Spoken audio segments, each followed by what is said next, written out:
자, 첫 번째 시간으로서 우리는 프레임을 생성하는 두 가지 단계를 알아볼 겁니다. 첫 번째는 모델링에 의해서 프레임을 생성하는 방법하고, 두 번째는 3D 스케치에 의해서 프레임을 생성하는 방법을 알아볼 겁니다. 모델링에 의해서 생성하는 방법은 다음과 같이 이러한 간단한 사각형 박스에 좀 대략적으로 좀 간단한 구조를 가지는 이런 프레임을 생성하는 방법에 대해서 알아볼 거고, 두 번째 3D 스케치에 의한 스케치를 생성해가지고 우리가 프레임 멤버를 이제 좀 복잡 다단한 형태를 어떻게 하는지를 해야 되잖아요. 그래서 그것을 3D 스케치로 어떻게 작성을 할 수 있는가를 알아보도록 하겠습니다. 자, 우리가 이 도면을 보고 프레임 생성을 할 때, 기준을 둬야 됩니다. 프레임 생성이 이제, 우리가 골조 모델링을 우리가 하게 될 텐데, 그 골조 모델링의 치수 기준이 외곽이냐, 혹은 중심선이냐, 혹은 안쪽이냐, 요거를 정해놓고 좀 들어가야 되겠죠? 자, 여기서는 가장 기본적인 형태니까 중심선을 기준으로 한다고 봅시다. 그럼 여기서는 치수가 하나 빠져있는 게 보이는데, 바로 중심선끼리의 거리를 좀 알아봐야겠죠? 그럼 여긴 1000으로 나오고요. 자, 그 다음에 이쪽 치수는 중심선끼리 빼면 700으로 나옵니다.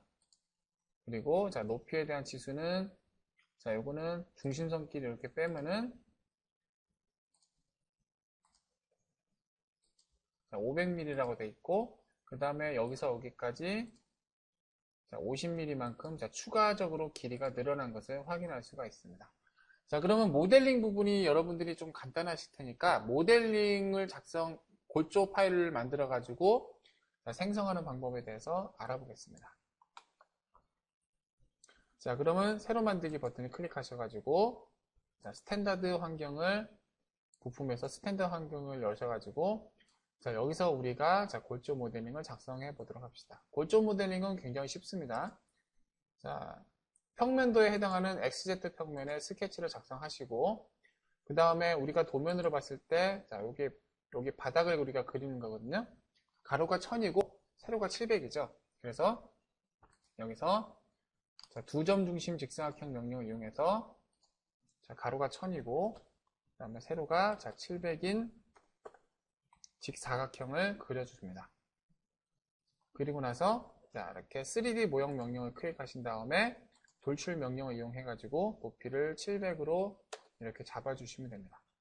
자, 요 돌출 한번 하고 끝났죠? 사실 이런 모델만 있으면은 여기에 있는 이 프레임 생성을 그냥 끝내버릴 수가 있습니다. 근데 이렇게 하는 건 좋은데 문제가 하나 있어요. 이렇게 해서 골조 모델링을 삽입해서 하게 되면은 이게 속이 꽉 차 있는 솔리드 모델이기 때문에 안쪽 형상이 잘 안 보이는 그런 단점이 있어요. 그래서 프레임 생성은 지금 보시면 이 도면에서는 없지만 이 안쪽으로 뭐 질러가는 게 있을 수도 있고 안쪽에 무슨 판 같은 게 작성될 수도 있으니까 여기서는 이렇게 하지 말고 돌출을 이렇게 솔리드 모델링을 하지 맙시다. 프레임 생성에서는 이렇게 골조 모델링을 만들 때 대부분 여기는 스케치에서 솔리드로 하는 것이 아니라 봅시다. 3D 모형에서 돌출 명령을 클릭했을 때 높이를 700으로 하는 것은 맞으나 출력 상태를 솔리드로 바꾸지 말고 이렇게 곡면 상태로 이렇게 바꾸게 됩니다. 그래서 확인 버튼 누르게 되면은 이렇게 곡면이 작성되게 되고요. 곡면이 작성되게 되면은 문제가 뭐냐면은 이렇게 위아래가 뚫려 있는 상태가 되게 됩니다. 나중에 이제 요거는 위아래 그 윗면에다가 판 같은 걸 작성할 때 조금 곤란하게 되는데 그러기 위해서는 우리가 이 곡면을 완벽한 앞뒤 좌우 위아래가 전부 다 막힌 육각면으로 만들어 버릴 필요가 있습니다. 즉 바닥면과 그 다음에 윗면을 막아버려야 된다는 얘기죠. 그래서 우리는 위아래를 좀 막아버리도록 하겠습니다. 위아래를 막는 명령은 여기 곡면 탭에 보시면은 여기에 경계 패치라는 명령이 있습니다. 이 경계 패치가 바로 여기 있는 위에 뚜껑을 막아버리는 건데 경계 패치 명령을 클릭하신 다음에 4개가 쭉 이어져 있는 이런 면을 이렇게 마우스를 갖다 대시면은 이어져 있는 모서리가 루프로 인식되면서 지금 현재는 자동 모서리 체인이 체크가 되어 있어서 전부 다 하나로 인식되는 거거든요. 그렇지 않은 경우에는 자동 모서리 체인을 체크하시거나 부득이한 경우로 이 녀석이 한꺼번에 인식이 안 될 때는 이렇게 하나씩 하나씩 이렇게 잡아주시면은 이렇게 패치가 완성이 됩니다. 여기서는 굳이 그럴 필요 없이 자동 모서리 체인을 하면은 이렇게 하나가 인식이 되죠. 자, 적용 버튼을 누르거나 확인 버튼을 누르면은 자, 이런 식으로 윗면에 곡면으로 뚜껑을 막는 것이 가능합니다. 자, 한 번 더 경계 패치 명령을 실행해가지고 자, 밑에 면도 이렇게 클릭하신 다음에 확인 버튼 누르면은 자, 이렇게 자, 곡면이 돌출 곡면과 경계 패치 1번, 경계 패치 2번으로 작성된 총 3개의 곡면 본체가 작성이 되게 됩니다.